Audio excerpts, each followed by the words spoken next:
नमस्कार, परभणी न्यूजमध्ये आपलं स्वागत करतो। मी दिलीप बनकर। पाहूया आजच्या ठळक घडामोडी। परभणी शहर महानगरपालिकेच्या विरोधात प्रभाग क्रमांक 12 मधील विविध विकास कामाच्या दुर्लक्ष होत असल्याच्या निषेधार्थ गंगाखेड रोड रास्ता रोको आंदोलन करण्यात आले। परभणी शहर महानगरपालिकेअंतर्गत प्रभाग क्रमांक 12 मधील बाबर कॉलनी म्हणून महाडा कॉलनी, दर्गा परिसर, अलिबाग नगर, शांतिनिकेतन कॉलनी, विकास नगर तसेच इतर परिसरात शासनाच्या विविध योजनांतर्गत तसेच जिल्हा वार्षिक नियोजन विविध विकास कामे जसे की सीसी रस्ता, डीसी रस्ता, सीसी नाली, WBM रस्ता कामे प्रगतीपथावर आहेत व तसेच काही कामे पूर्ण झालेली आहेत आणि काही कामाचे कार्य आदेश झालेले असूनही ती कामे लवकरच सुरू करण्यात यावेत या मागणीसाठी रास्ता रोको आंदोलन करण्यात आले।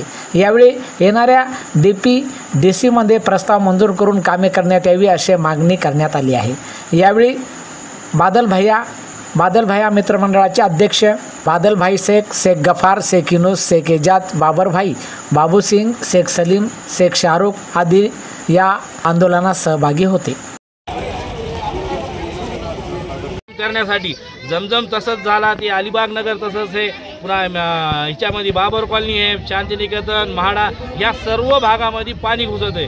आता त्याच्यामध्ये पाणी घुसल्यानंतर आम्ही जाण्यासाठी रस्ता मागायला त्यांना या DPDC मध्ये जर त्यांनी आम्हाला हे रस्ता मंजूर केला नाही, आमची मागणी आहे की आम्हाला द्या, तुम्ही महानगरपालिका मार्फत करा किंवा तुमच्या पदाधिकाऱ्यामार्फत करा, मात्र आम्हाला हे रस्ता 100% ह्या DPDC मध्ये व्हायला पाहिजे। आज आम्ही जे रस्ता रोको आंदोलन जे रोकिले हे फक्त आम्ही पोलीस प्रशासनाकडे पाहून रोकिले आणि आम्हाला महानगरपालिकामुळे एवढा त्रास झालेला आहे की आम्ही जर आमचं ह्या DPDC मध्ये जर प्रस्ताव पास झाला नाही तर आम्ही 5-6 जण आत्मदहन करणार आहे। त्याला तारीखसुद्धा सांगणार नाहीत, आम्ही कुठं करणार ते पण सांगणार नाहीत। फक्त त्याची जबाबदारी आमच्या लेकराबाळासाठी हीची जबाबदारी आम्ही मेल्यानंतर राहील, ही फक्त जिल्हा प्रशासन, महानगरपालिका आणि तहसील कार्यालय जे पाणी घुसल्यानंतर आणि भूमी अभिलेख हे सगळे जितके बी ऑफिस ह्याच्यात कंडेस्टेड आहेत पिंगलगड नाल्यामध्ये मोजमाप करण्यासाठी त्या सगळ्या कर्मचाऱ्यावर आणि सगळ्या ऑफिसावर गुन्हे दाखल व्हायला पाहिजे। जर आम्ही 5-6 जण जर आत्मदहन केले करून मेल्यानंतर जर ह्या DPDC मध्ये आमची मंजुरी नाही झाली तर आम्ही आत्मदहन करणार आहेत। आणि हे जे निवेदन दिलं त्या निवेदनमध्ये बी आम्ही लेखीमध्ये दिलेलं आहे की आमचं जर काम नाही झालं तर आम्ही आत्मदहन करणार आहेत। त्याच्या आधी आम्ही त्यांना पिंगलगड नाल्याला पाणी येत असतो, ते आम्हाला घरामध्ये शिरते पाणी, पूर्ण वार्ड क्रमांक 12 मधील अर्धा भागामध्ये पाणी असतो आणि ते पाणी येऊनी म्हणून आम्ही वारंवार त्यांना अर्ज दिले, तर निवेदन दिले, मोर्चा काढला, त्यांनी पावसाळ्यापर्यंत आतापर्यंत काहीच केलेलं नाही आणि त्यांनी काही केलं नाही म्हणून आम्हाला मजबूरन आज हे रस्ता रोको आंदोलन करावं लागले। आणि त्यानंतर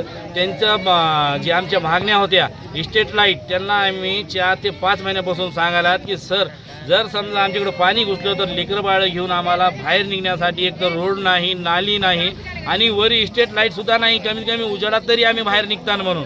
तर आत्तापर्यंत त्यांना व्हिडिओ दाखवले, फोटो दिले, त्यांनी स्वतः येऊन पावसाळ्यात सर्वे केलेला आहे। खूप कर्मचारी आहेत, तहसीलचे कर्मचारी आहेत, जिल्हा प्रशासनचे आहेत, महानगरपालिकाचे आहेत, पोलीस प्रशासन। आणि याचबरोबर हे बातमीपत्र संपलं। पुन्हा भेटूया पुढील बातमीपत्रात। शहरातील ताज्या घडामोडी जाणून घेण्यासाठी पाहत रहा परभणी न्यूज।